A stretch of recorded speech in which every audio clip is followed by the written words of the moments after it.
going to hit something in life that's a lot tougher than you, and it's going to test your will, and it's going to test your heart. If it's just about you and if it's just about the product, it will crush you. Every day I get up, I understand. And somebody in the free world that's looking at me to see if I'm going to keep going. And so I can't quit. And so I went back to school the next week after they had just saved my life. I was back in class. I had to learn how to write all over again. I had to learn how to walk all over again. I had to learn how to tie my shoe all over again. I had to learn how to bathe all over again. I had to learn how to live life all over again. Never one time did I say, let me go home. I need a break. Life is going smoothly, then the bottom falls out. Everything is coming up roses, then the bottom falls out. Everything is working out in his favor, and then the bottom falls out. Somebody ought to be able to testify that life starts going your way finally, then the bottom falls out. A parent is sick, and you have to take care of them for years. Ever got a witness here? You worked on the job 35 years, and now you're laid off.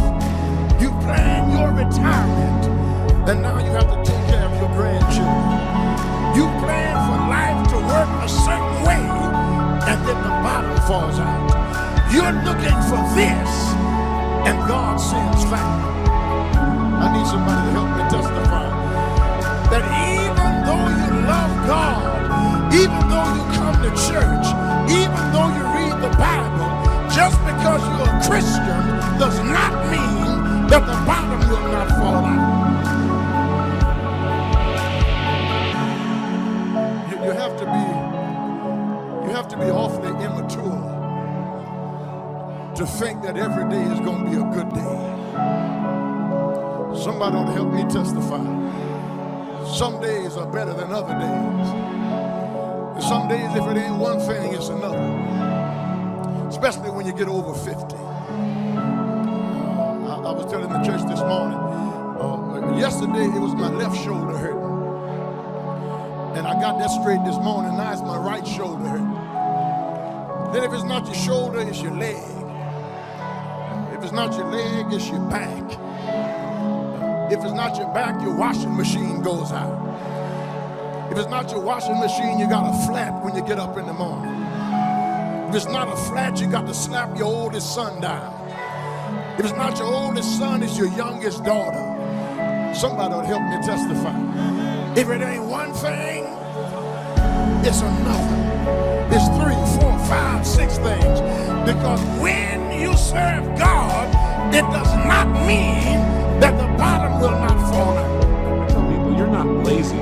You just have infinite goals. What we want to do here is get some goals that will drive you, some goals that got some power behind them. And the way to do that, realize that right now you're about to create a real future that can make a major difference for you. That right now you're not just writing words down on a page, that even though you don't know how this is going to happen yet, that if you get something that you really want and you make it strong enough and you find strong enough reasons, you will find a way. That is to make your goals so real, to get, once you know what your goals are, to make them so real in your mind that it feels as if you already have them. When you get to that level where your brain actually believes it's already happened, something clicks. And oftentimes, in a short period of time, that goal becomes realized. I mean, in physical situations, things start to happen. I know this sounds metaphysical, but all I can tell you is it's worked in my life, and it's worked for other people. The power of being able to create something first in our mind. Everything around you in your life right now started out at one time as a thought. I mean, think about it. What are some things that you have in your life right now? Some relationships, some people, some skills, some beliefs, maybe a job that once was nothing but a goal. You're in that same moment now of creation.